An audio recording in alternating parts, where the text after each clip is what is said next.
शुभ्रवस्त्रधृता या वीणामरदण्डमण्डितकरा या श्वेतपद्मासना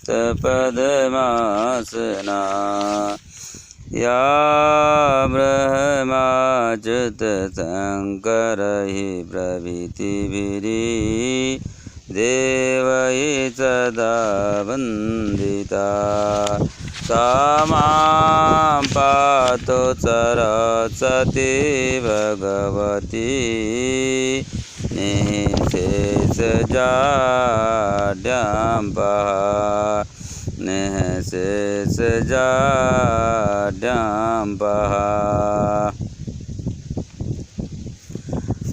आज हम हिंदी की क्लास का शुरुआत करते हैं। सबसे पहले हम देखते हैं कि क्या है प्रकृति में मानव को अभिव्यक्त की आश्चर्यजनक क्षमता एक प्रदान की गई है और उसको हम भाषा के माध्यम से अपने विचारों और अनुभूतियों को प्रकट करते हैं। हम अपने भावों और विचारों को, अनुभूतियों और आदि को प्रकट करते हैं। यही भाषा है। यह भाषा दो प्रकार की है, अर्थात हिंदी जगत में हम अपने विचारों को दो प्रकार से प्रकट करते हैं, गद्य और पद्य। अर्थात अपने विचारों और भावों और अनुभूतियों आदि को हम दो प्रकार से अभिव्यक्त कर सकते हैं। इसे ही भाषा कहते हैं। भावना प्रवण हृदय और विचार केंद्रित मस्तिष्क और अभिव्यक्ति के गद्य तथा पद्य रूप में एक सृजन के रूप में मुख्य कारक तत्व माने गए हैं। और हिंदी जगत में गद्य और पद्य को जो दो विधाओं को दो आधार मानकर हम अपने विचारों को प्रकट करते हैं। सबसे पहले हम गद्य साहित्य के इतिहास के बारे में चलते हैं। देखते हैं गद्य का विकास कहाँ से होता है। गद्य का प्रथम विकास सामान्य बोलचाल की भाषा के रूप में होता है। गद्य का विकास जब हम अपने विचारों को जिसके माध्यम से प्रकट करते हैं वही गद्य साहित्य का इतिहास है। अर्थात गद्य का प्रथम विकास सामान्य बोलचाल की भाषा के रूप में प्रकट होता है। साहित्य में जिस गद्य रूप का प्रयोग होता है उसे अभिव्यंजना आदि की दृष्टि से श्रेष्ठ माना जाता है।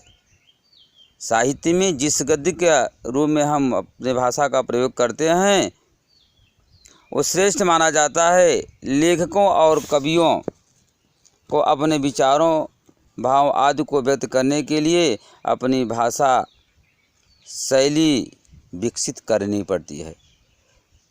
अपने विचारों को प्रकट करने के लिए अपनी भाषा शैली को विकसित करनी पड़ती है। अपने विचारों और भावों को, अपने अंदर की बातों को हम जिस माध्यम से एक दूसरे से कहते हैं वही गद्य है, वही गद्य साहित्य का इतिहास है। अर्थात गद्य से ही अपने भाव और विचारों को हम प्रकट करते हैं। हिंदी गद्य की उत्पत्ति 19वीं शताब्दी के आसपास मानी जाती है।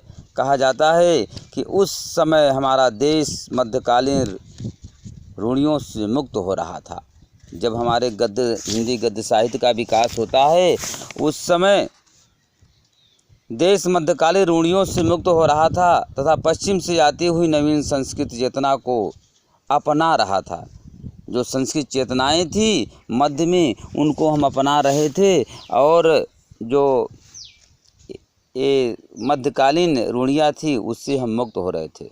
मध्यकालीन रूढ़ियों से, नीतियों से और उनकी भाषाओं से, उनके रीति रिवाज से हम मुक्त हो रहे थे। हिंदी गद्य के प्राचीनतम प्रयोग राजस्थानी व ब्रज भाषा में प्राप्त होते हैं। हिंदी गद्य के प्राचीनतम प्रयोग, सबसे पहले हिंदी गद्य साहित्य का प्रयोग राजस्थानी भाषा और ब्रज भाषा में होता है। 10वीं शताब्दी के दान पट्टों टीकाओं अनुवाद ग्रंथों में इस भाषा का उल्लेख किया गया है। ब्रज भाषा के गद्य का प्रारंभ संवत 1400 विक्रमी के करीब हुआ था। इस ब्रज भाषा का विकास 1400 विक्रमी के मध्य माना जाता है। कृष्ण भक्ति धारा के कवियों तथा भक्तों आदि के कथनों के अनुसार असामान्य योगदान तो प्राप्त हुआ भाषा के विकास के लिए, लेकिन 17वीं शताब्दी तक लिखी हुई कुछ रचनाएं हमको सामने प्रकट होती है। उसमें गोस्वामी विट्ठलनाथ का सिंगारस मंडल, गोस्वामी विट्ठलनाथ का सिंगारस मंडल और वैकुंठमठ शुक्ल के अगहन महात्म्य, फिर वैशाख महात्म्य और 84 वैष्णव की कई प्रकार के उल्लेख हमें प्राप्त होते हैं। हमारी भाषा खड़ी बोली के रूप में मेन मानी जाती है। तो खड़ी बोली का उद्भव सौरसेनी अपभ्रम के उत्तरी रूप में हुआ था।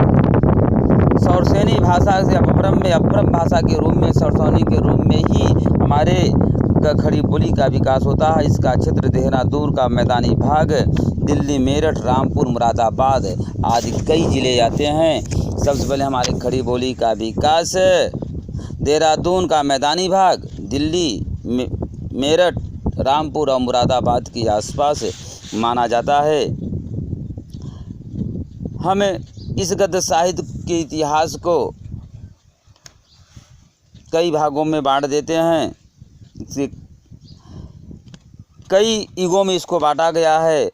पहला युग है भारतेंद्र युग, दूसरा युग भारतेंद्र पूर्व युग पहला युग है, फिर दूसरा भारतेंद्र युग, तीसरा द्विवेदी युग, चौथा शुक्ल युग या छायावाद उसको कहते हैं, पांचवा शुक्लोत्तर युग या छायावादोत्तर युग और छठवां स्वातंत्र्योत्तर युग। छठवां होता है स्वातंत्र्योत्तर युग।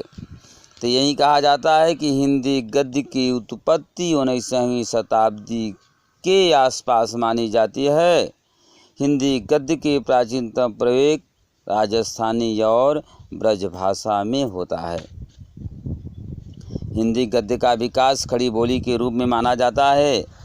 ये अपभ्रम भाषा है। इसका क्षेत्र देहरादून का मैदानी भाग, दिल्ली, मेरठ, रामपुर, मुरादाबाद आदि अर्थात पश्चिमी उत्तर प्रदेश की ज़्यादातर आसपास माना जाता है। खड़ी बोली का विकास शुरुआत में होता है और इसको 5-6 युगों में बांटा गया है। पहला भारतेंदु पूर्व युग, भारतेंदु युग, द्विवेदी युग, शुक्ल युग, शुक्लोत्तर युग और स्वातंत्र्योत्तर युग। कहा जाता है कि हिंदी गद्य साहित्य के विकास में भारतेंद्र हरिश्चंद्र का योगदान बहुत अहम माना जाता है। हमारे हिंदी गद्य साहित्य के महान कवि भारतेंद्र हरिश्चंद्र का इसमें योगदान बहुत ही माना जाता है। पहला युग जो होता है पूर्व भारतेंद्र युग अर्थात भारतेंद्र युग से जो पहले की घटनाएं थी, इसका काल 13वीं शताब्दी से लेकर 1868 ईस्वी तक माना जाता है। पूर्व भारतेंद्र युग को 13वीं शताब्दी से लेकर 1868 ईस्वी तक माना जाता है। फिर आता है भारतेंद्र युग, इसको सन 1868 से लेकर 1900 ईस्वी तक माना जाता है। फिर द्विवेदी युग सन 1922 ईस्वी तक माना जाता है। शुक्ल युग या छायावाद युग, शुक्ल युग को हम छायावादी युग भी कहते हैं, सन 1922 से 1938 तक माना जाता है। फिर शुक्लोत्तर युग, छायावादोत्तर युग 1938 से लेकर 1947 ईस्वी तक माना जाता है। उसके बाद आता है स्वातंत्र्योत्तर युग अर्थात 1947 से अब तक, जो मेरा आधुनिक युग स्वतंत्रता के बाद चल रहा है, यही हमारा स्वातंत्र्य युग माना जाता है। यही हमारा स्वातंत्र्य युग माना जाता है। इसको 6 प्रकार की इसमें कहा गया है कि हिंदी गद्य साहित्य के विकास का आविर्भाव 19वीं शताब्दी के आसपास होता है और यह प्राचीनतम भाषा जो है राजस्थानी और ब्रजभाषा में प्राप्त होती है। राजस्थानी और ब्रजभाषा के रूप में प्राप्त होते हैं। हिंदी गद्य साहित्य के इतिहास कुछ 6 युगों में बांटा गया है। हमने ये देखा कि भारतेंदु पूर्व युग जो भारतेंदु हरिश्चंद्र, भारतेंदु युग के रचनाकार जो भारतेंदु हरिश्चंद्र है, उनके पहले के युग उसमें माने जा रहे हैं। तो ये 13वीं शताब्दी के मध्य से 1868 तक माने जाते हैं। फिर 1868 से भारतेंदु युग माना जाता है 1900 ईस्वी तक। फिर द्विवेदी युग को माना जाता है 1922, शुक्ल युग 1922 से 1938, शुक्ल युग 1938 1947, स्वातंत्र युग। अब भारतेंदु युग देखते हैं हम। खड़ी बोली गद्य के प्रथम दर्शन अकबर के दरबारी कवि गंग द्वारा रचित चंद छंद वर्णन की महिमा नामक ग्रंथ से होते हैं।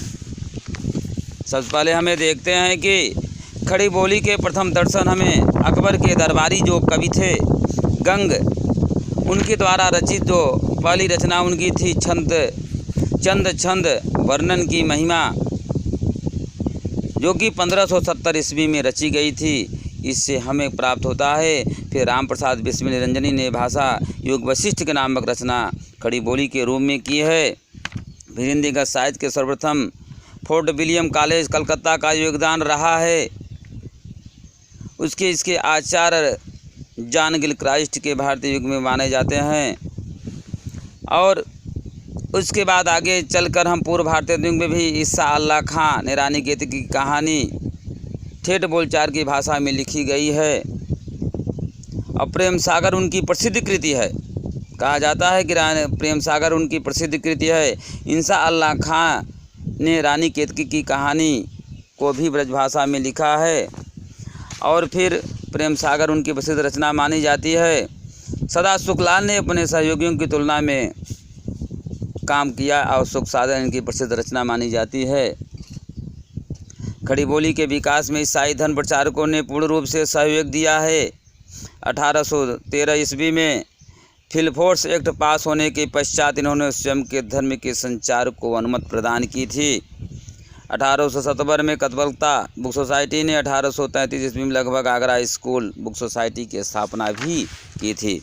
इसलिए कहा जाता है कि भारतेंदु युग में जो खड़ी बोली गद्य के प्रथम विकास होते हैं, उसमें अकबर के महान दरबारी कवि गंग द्वारा रचित छंदबंद वर्णन की महिमा जैसे काव्य से, जैसे गद्य साहित्य के से उन नामक ग्रंथ से उनका विकास माना जाता है। फिर दूसरा युग आता है भारतेंदु युग।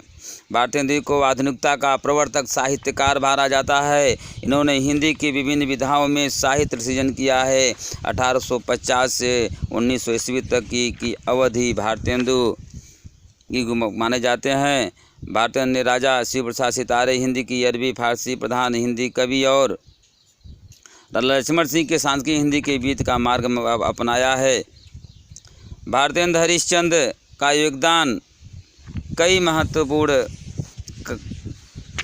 साहित्यों में प्राप्त होता है। भारतेंदु मंडल के रचनाकारों का मूल स्वर नवजागरण के रूप में होता है।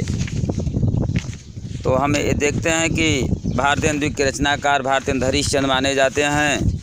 यही एक महान कवि हैं जो इस का विकास करते हैं। भारतेंदु युग के रचनाकार तो भारतेंदु हरिश्चंद्र है, लेकिन इसमें कई ऐसे कवि हैं जैसे प्रताप नारायण मिश्र और बाल भट्ट। भारतेंदु युग में 2 निबंध लिखे गए थे। 2 महत्वपूर्ण निबंध प्रताप नारायण मिश्र और बालकृष्ण भट्ट द्वारा लिखे गए हैं। प्रताप नारायण मिश्र ने धोखा जैसे रचना की थी और बालकृष्ण भट्ट ने राजा और प्रजा जैसे रचनाएं की थी। फिर भारतेंदु युग में प्रताप नारायण मिश्र ने लाल श्रीनिवास दास जैसे महान उपन्यास लिखा और बालकृष्ण भट्ट ने बालकृष्ण भट्ट जैसे उपन्यासकार लिखे। परीक्षा गुरु जैसे महान की रचना की। लाला श्रीनिवास ने परीक्षा गुरु जैसे महान काव्य की रचना की। बालकृष्ण भट्ट ने नूतन ब्रह्मचारी जैसे काव्य की रचना करते हैं। यही भारतेंदु युग के महत्व कवियों में माने जाते हैं। इतने क्लास के बाद हम बंद करते हैं।